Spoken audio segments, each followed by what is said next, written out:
Willkommen bei der Late Show mit mir, Florian Streletz. Kommen wir zu unserem Thema heute Abend und schauen einmal auf Ursula von der Leyen.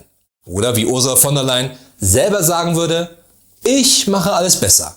Egal was ich gestern gesagt habe, morgen wird das doppelt so gut oder spätestens übermorgen oder irgendwann. Ich habe ja in den letzten Jahren in jeder Regierung meiner Parteifreundin Angela Merkel immer wieder gezeigt, dass ich zum einen keiner Kamera ausweichen kann und zum anderen immer liefere.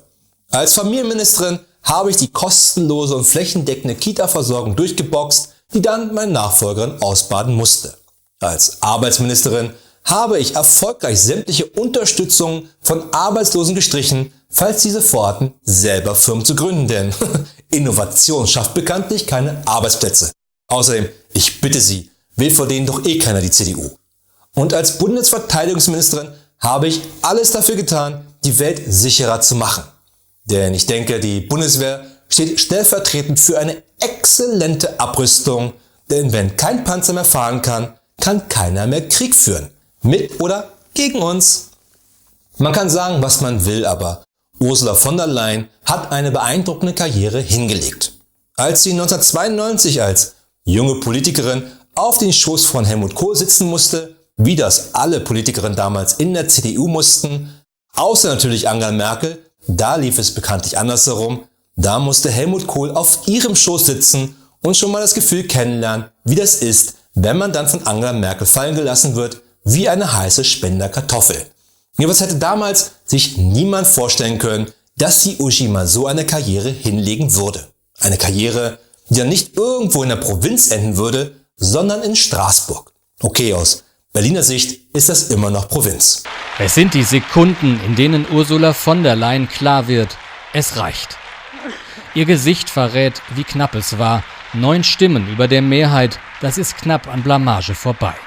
Sichtlich erleichtert trägt die neue Kommissionspräsidentin ihre für das Parlament vorbereitete Dankesrede vor. Die Aufgaben, die vor uns liegen, erfüllen mich mit Demut.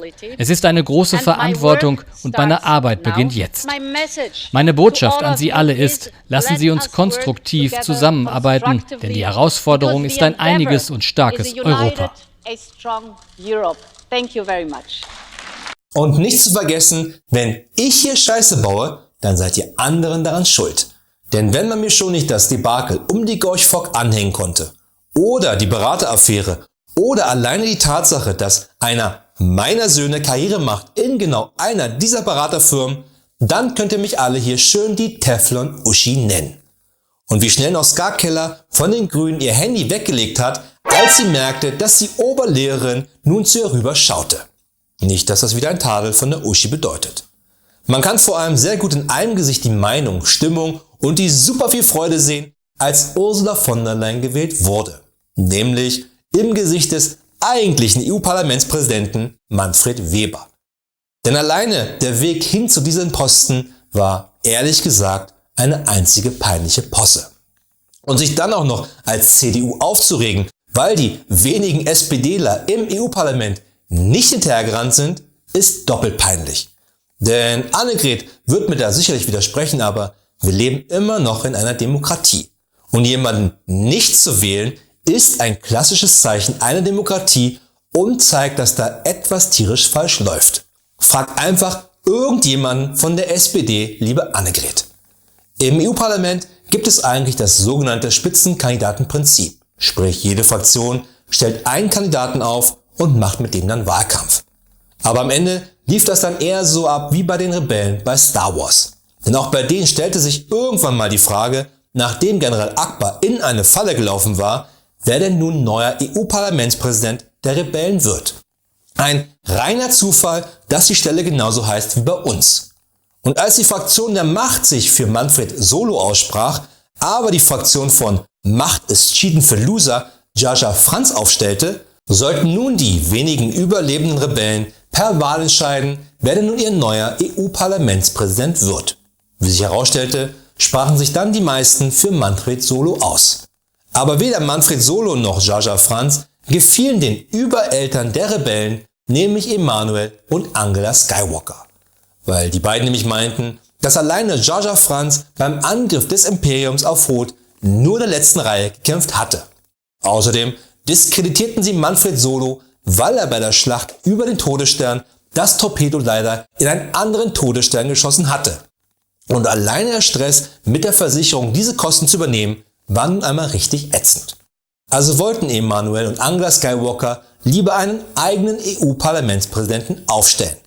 Denn dafür kämpfen ja die Rebellen bekanntlich für mehr Demokratie, nur eben jetzt nicht gerade hier. Die Wahl fiel auf die Person, die den ersten Todesstern konzipiert hatte. Okay, das mit der Luke war halt echt doof und auch die sonstige Ausrüstung des Imperiums hatte sehr stark unter ihrer Führung gelitten. Aber was schlecht genug fürs Imperium ist, kann einfach nicht besser sein für die Rebellen. Also ernannten Emanuel und Angela Skywalker selber Ursula von der Leyen zur neuen EU-Parlamentspräsidentin der Rebellen. Ursula von der Leyen hat eine beeindruckende Karriere hinter sich. Beeindruckend, weil so wenige der Skandale an ihr heften geblieben sind. Aber gerade die Wahl zur EU-Parlamentspräsidentin ist und bleibt ein Fehler. Nicht etwa, weil die Uschi nicht qualifiziert dafür wäre. Alleine ihr Lebenslauf prädestiniert sie zu diesem Job, sondern alleine, wie sie ihn bekommen hatte. Nur weil Emmanuel Macron, dessen eigene Fraktion nur Dritte wurde, und deren Spitzenkandidatin Margrethe Vestager, die ich persönlich vergöttere, erst nach der Wahl bekannt gegeben hatte, dass sie überhaupt die Spitzenkandidatin der Liberalen sein wollte. Eben Manfred Weber nicht von Emmanuel Macron gewollt wurde. Emmanuel Macron aus deutscher Sicht. In den letzten Tagen herrscht Verbitterung. Beim jüngsten EU-Gipfel missfiel der mutmaßlich arrogante Ton des französischen Staatspräsidenten, vor allem bei seiner Ablehnung Manfred Webers, den deutschen EVP-Spitzenkandidaten, als Kommissionspräsidenten. Wenn Manfred Weber vor die Europäer getreten wäre, die gesagt hätten, wir wollen ihn als EU-Kommissionspräsidenten, kein Problem. Aber Manfred Weber hat sich als Vizechef der CSU präsentiert und das ist ja wohl was anderes. Die deutschen Medien halten sich mit Kritik jedenfalls nicht zurück. Der Spiegel stuft Emmanuel Macron vom Reformer zum Zerstörer Europas herab. Und auf politischer Seite poltern deutsche Unionspolitiker. Und genau das, lieber Emmanuel, hatte Manfred Weber doch auch gemacht, denn ansonsten hätte er doch gar nicht Spitzenkandidat der EVP werden können. Die Fraktion setzt doch nicht irgendjemand da nur hin. Okay, die Konservativen und Reformer haben einen Stuhl ins Rennen geschickt, aber auch der hat explizit gesagt, dass er Kommissionschef werden will. Und dafür hätten wir noch nicht einmal einen neuen Stuhl kaufen müssen. Aber ich denke, ich muss an dieser Stelle auch Emmanuel Macron einmal in Schutz nehmen, der kleine Zahngrade. Auch ich wollte 2017 nicht Angela Merkel schon wieder als Kanzlerin. Aber habe ich mich nach der Bundestagswahl hingestellt und Lou Bega als Bundeskanzler gefordert? Natürlich habe ich das. Und Lou Bega hätte es besser gemacht als diese große Koalition und vor allem mit deutlich mehr Swag. Vor allem ist er auch deswegen Bundesentwicklungsminister geworden. Und weil du gar nicht weißt, wer in Wirklichkeit Bundesentwicklungsminister ist, glaubst du mir das jetzt lieber auch.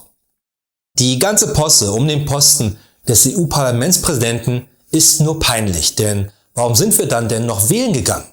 Hätte die CDU und die EVP Ursula von der Leyen als Spitzenkandidatin präsentiert und zur Wahl gestellt, die CDU wäre dann unter die Sperrklausel der Europawahl gerutscht. Unter eine Sperrklausel, die es dieses Mal noch nicht einmal gab. Das erinnert eher an Kevin Spacey. Also nicht an die Vergewaltigungsvorwürfe, sondern an 7. Als Brad Pitt am Ende eine Box aufmacht und darin Ursula von der Leyen Hello sagt und nun neue EU-Parlamentspräsidentin ist. Zumindest glaube ich, dass so der Film 7 endet. Sondern es ist vielmehr wie bei House of Cards, wo am Ende Francis Underwood im Weißen Haus sitzt mit der Bemerkung, dafür noch nicht einmal eine einzige gottverdammte Wahl gewonnen zu haben. Und genau deswegen sitzt Ursula von der Leyen jetzt in ihrem Büro des EU-Parlamentspräsidenten und holt aus ihrer Tasche eine Liste hervor, geht die dann durch, nur am Ende ein Häkchen zu machen bei EU-Kommissionspräsidenten, kein Problem. Und Ursula von der Leyen wird bestimmt ein super netter Mensch sein, aber trotzdem würde ich persönlich ihr noch nicht einmal einen Stein zur Beaufsichtigung geben. Denn ich wüsste dann ganz genau, dass ich, wenn ich 10 Minuten später wieder zurückkommen würde, hätte die Uschi den Stein mit voller Wucht in einen nahegelegenen Teich geworfen. Und um sie herum ständen auf einmal 20 Berater.